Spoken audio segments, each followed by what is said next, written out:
Ano? Oo, Cannon Road nga. Bakit pala? Mas Mariose.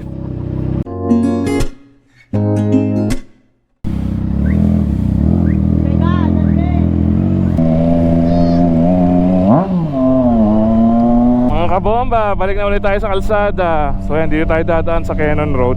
Shoutout pala dun sa mga na-meet natin, si Sir Noel saka si Sir Ernie. Shoutout po sa inyo saka sa grupo nyo po.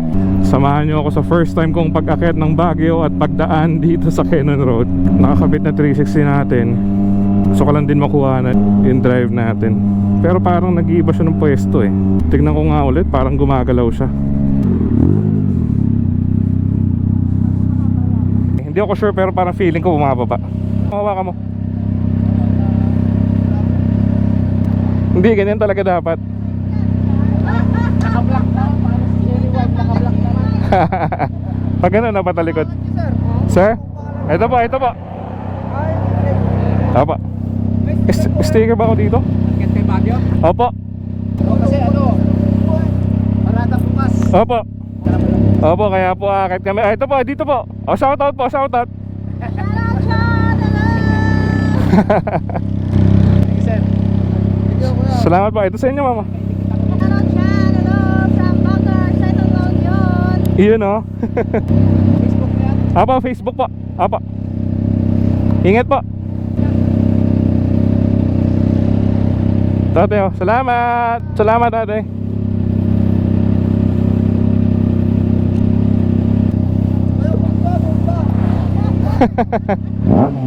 Gusto mo ikaw?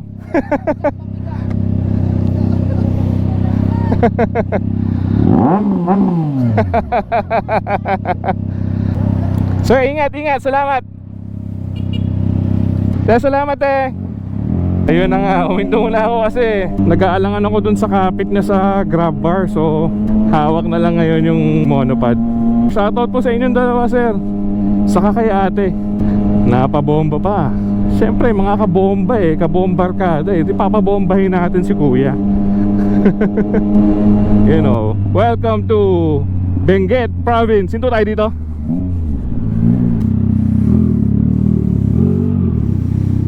So ito nga, huminto muna kami para mag-picture. Ay, te, saglit lang te ha. Salamat po.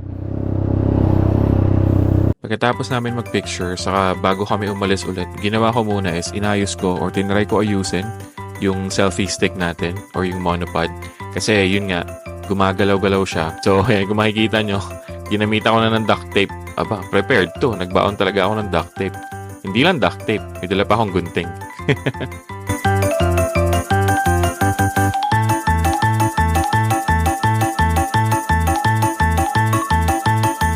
Nag-picture lang tayo dito tapos larga na ulit. Tingnan nyo yung ginawa ko na lang sa clamp nung selfie stick natin. Para sure na hindi siya basta-basta bibitaw. Yun na yung kinakabahala ako dyan.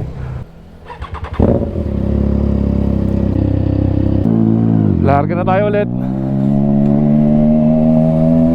So ito, akit na tayo ngayon. Sana kumapit lang yung 360 natin dyan. So yun, enjoy natin tong daan dito at yung scenery dito.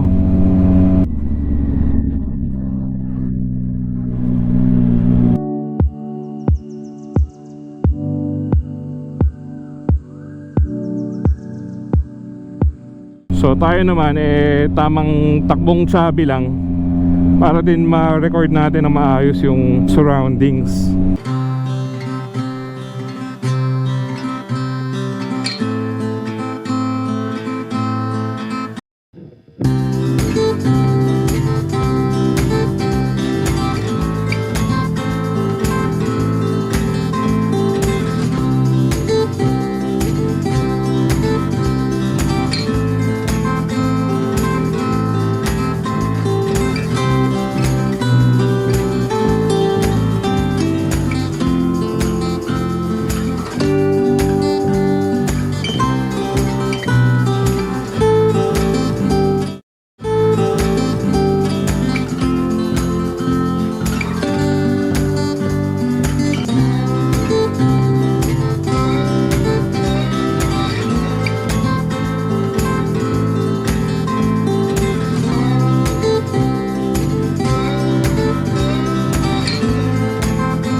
Napakaganda.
Grabe yung mga bato.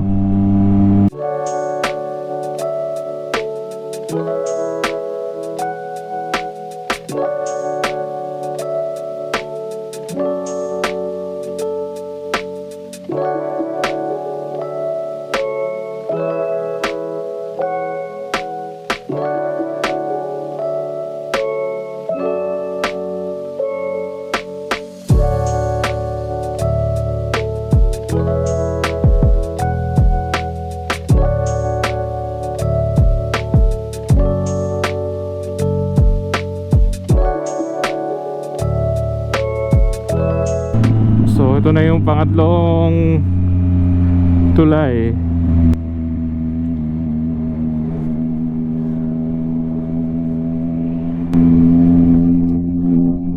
We're 11 kilometers away.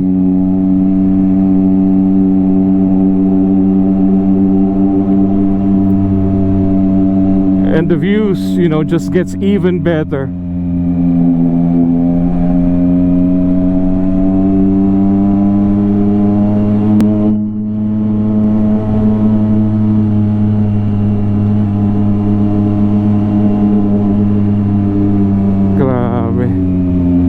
Think of it na napapalibutan talaga tayo ng mga bundok.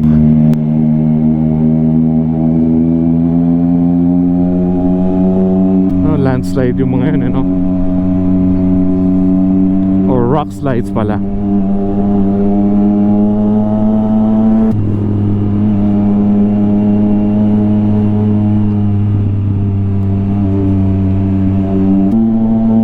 Yung mga ganitong checkpoint sa probinsya ko din lang talaga nakikita. Slow down, road work ahead. Naglagay na sila ng wall. Tapos ito, wino-widening ata to. Yeah, ayun o. Bagong asfalto. Mainit-init pa. Toong doon na part, puro mga bato. Itong bundok sa harap natin parang puro lupa. Si kuya o. So dito may maintenance ulit or may road work. Ayan, mahaba-haba. Naglalagay din sila dito ng asfalto. Kung iisipin mo, mataas na tayo pero matataas pa rin yung bundok na yan, di ba?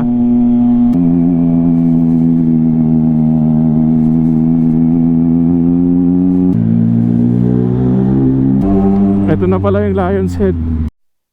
So, minto tayo dito sa may Lion's Head. Magpipicture lang tayo. 10 pesos per head. Only shot.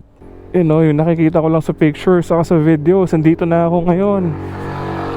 Ma, kung nakikita mo ako, nandito na ako sa Baguio. So, ayan. So, isang mabilis na picture dito. Tapos, akit na tayo. Diretso na tayo akit. Yung mga souvenirs dito. Ayan, picture taking. Ikutin ko lang to. Titingnan lang natin yung dito sa gilid or sa kabilang side. Ikutan lang natin yung Lion's Head. Pagbigyan nyo na yung first timer. Kahit weekdays, no? Dami pa rin tao. So I guess dyan tayo galing sa baba. So there. There's the lion. Balikan na natin si Tiger. Akit na tayo kasi medyo mainit. Oh, sorry. So we're going na. Thank you, Lion's Head. So, pwedeng dumiretso na tayo sa pag-i-stayan natin.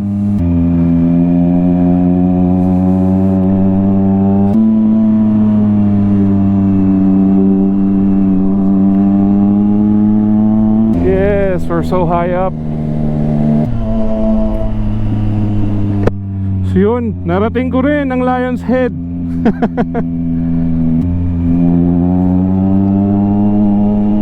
Dito na tayo sa Baguio, bakit hindi malamig? Dahil ba tanghaling tapat?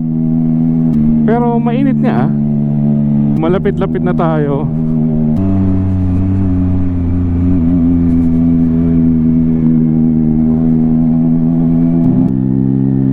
Pag yan hindi nag-record, balik daw tayo dito.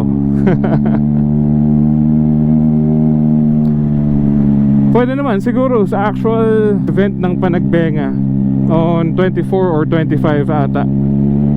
We'll see.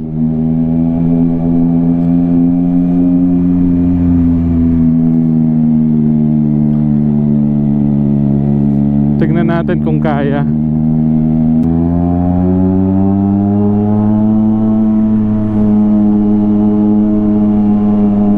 So ito, malapit na tayo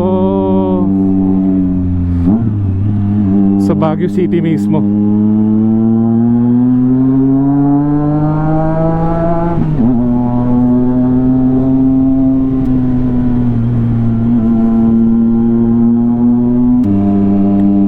Matatarik na yung mga daan dito. Ayan, puro sikuhan na.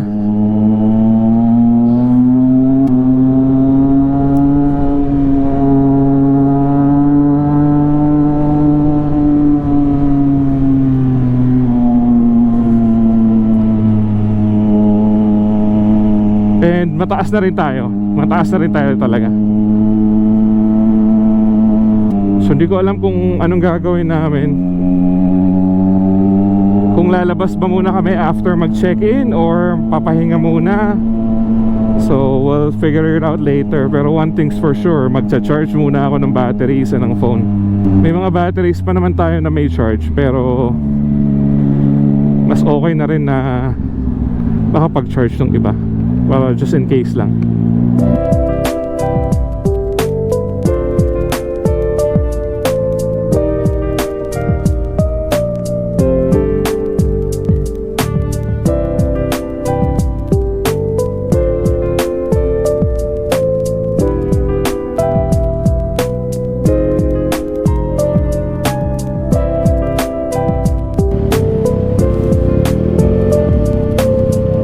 Hindi ako sure kung meron silang private parking aside yung dito sa harap mismo. So antay na lang natin mamaya. So yun, good job Tiger. Grabing ahunan yan ah. Suabe. So magkakape muna siguro kami dito, karihan, habang gaantay kami ng check-in time. So yun, kita-kits tayo mamaya.